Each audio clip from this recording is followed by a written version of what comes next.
इस कोड की सहायता से बोर्ड को आप अपना संक्षिप्त परिचय दीजिए, जिसमें आपको अपनी व्यक्तिगत जानकारी, नाम, राज्य का नाम, जाति और धर्म नहीं बताना है। सर, मैंने अपनी प्रारंभिक शिक्षा अपने गृह जनपद बस्ती से प्राप्त की है। तत्पश्चात मैंने अपनी हाई स्कूल और 12th की शिक्षा अपने गृह जनपद बस्ती से ही प्राप्त की है। उसके पश्चात मैंने अपनी स्नातक की शिक्षा इलाहाबाद विश्वविद्यालय प्रयागराज से प्राप्त की है। सर, यूपी पीसीएस में ये मेरा दूसरा प्रयास है और हिंदी साहित्य मेरा वैकल्पिक विषय है। तो आपने बीएससी करने के बावजूद आपने हिंदी लिटरेचर क्यों रखा? सर, हिंदी लिटरेचर और जूलॉजी 2 ऑप्शनल ऐसा था जो मुझे सही लग रहा था लेने के लिए। बट सर, जूलॉजी में ड्राइंग का काफ़ी इम्पोर्टेंस होता है और सर मैं ड्राइंग में इतनी अच्छी थी नहीं, इसलिए मैंने हिंदी लिटरेचर चुना और सर इसमें गाइडेंस भी अवेलेबल था, इसलिए सर। ठीक है, तो केमिस्ट्री से शुरू करते हैं। केमिस्ट्री कुछ याद है? बहुत दिन तो नहीं हुए हैं। Yes sir. सिंपल सी बात हम लोग करते हैं। अगर H2S की बात करें तो H2S क्या है? गैस है। और H2O अगर हम बात करते हैं तो H2O क्या है? वाटर है।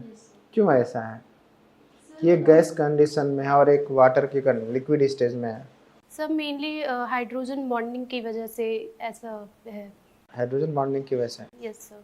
हाइड्रोजन तो उसके सल्फर के साथ भी है और ऑक्सीजन के साथ भी है। सर, ऑक्सीजन ज़्यादा इलेक्ट्रोनेगेटिव है, इसलिए उस हाइड्रोजन के साथ उसकी बॉन्डिंग ज़्यादा बनती है इन कंपैरिजन। तो ज़्यादा बनेगी तो वो चीज़ ठोस अवस्था में पहुंच जाएगी। अगर बॉन्डिंग ज़्यादा हो जाए, बहुत ज़्यादा, तो वो चीज़ ठोस अवस्था में पहुंच जाएगी। फिर लिक्विड स्टेज में क्यों है? सर, इतना इतना भी ज़्यादा वो बॉन्डिंग नहीं होता है स्ट्रॉन्ग, इसलिए सर सॉलिड फॉर्म में नहीं मिलता है। अच्छा, अभी कोरोना पैंडेमिक खत्म नहीं हुआ है, ठीक है ना? तो कोरोना के दौरान हम लोगों ने देखा है कि बहुत सारे वैक्सीन्स आए हैं।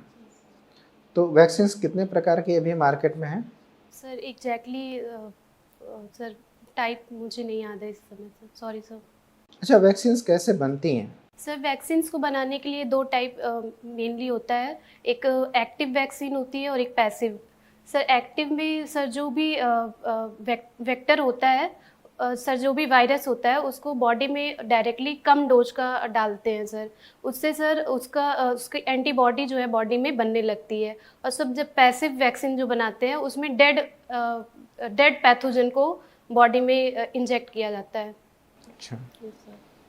तो एक चीज़ और बताइए, हम लोग सैनिटाइज़र से भी, अगर हम सैनिटाइज़र यूज़ करते हैं तो भी हमारे हाथ के वायरस मर जाते हैं जहाँ पर भी बॉडी में होते हैं, और साबुन से हाथ धोते हैं तो दोनों में उससे भी वायरस मर जाता है। लेकिन दोनों के काम करने के प्रोसेस में क्या डिफरेंस है?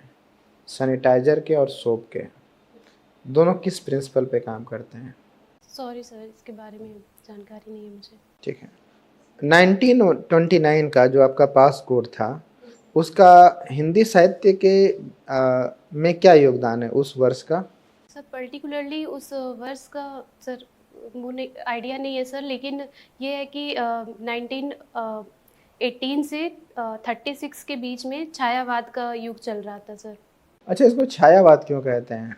सर, इसके पीछे बहुत सारे आलोचकों ने अलग-अलग मत दिया है। जैसे शुक्ल जी ने बताया है कि छायावाद जो है वो यूरोप की एक फैंटास्मेटा रचनाएँ यूरोप के लोग कर रहे थे जो स्वतंत्रतावाद से संबंधित था। उसकी छाया पहले बंगाल के साहित्य में पड़ी और फिर बंगाल के साहित्य को देख के हिंदी में भी कुछ कवि और कवयित्री जो हैं वो रचनाएँ कर रहे थे। और सर दूसरा मत बाबू श्याम सुंदर दास जी का है। उन्होंने ये कहा है कि ये छायावाद जो है गांधी जी का साहित्यिक संस्करण है, क्योंकि सर जो भी स्वतंत्रता की बात की करी जा रही थी छायावाद की रचनाओं में, वो व्यक्तिगत स्वतंत्रता को ज़्यादा महत्व दे रहे थे। वो मूल्य के रूप में स्वतंत्रता को स्थापित करना चाहते थे, जैसे सेम चीज़ गांधी जी भी करना चाह रहे थे। और सर एक और भी है इसमें कि डॉक्टर नगेंद्र जी ने बोला है कि छायावाद जो है स्थूल के प्रति सूक्ष्म का विद्रोह है। सर इसका मतलब ये है कि उनसे पहले जो द्विवेदी युग चला आ रहा था उसमें काफ़ी इतिवृत्तात्मक चीज़ें आ गई थी और काफ़ी स्थूल स्तर पे साहित्य की रचनाएं की जा रही थी, जो एक रसात्मकता होती है उसमें कमी आ गई थी।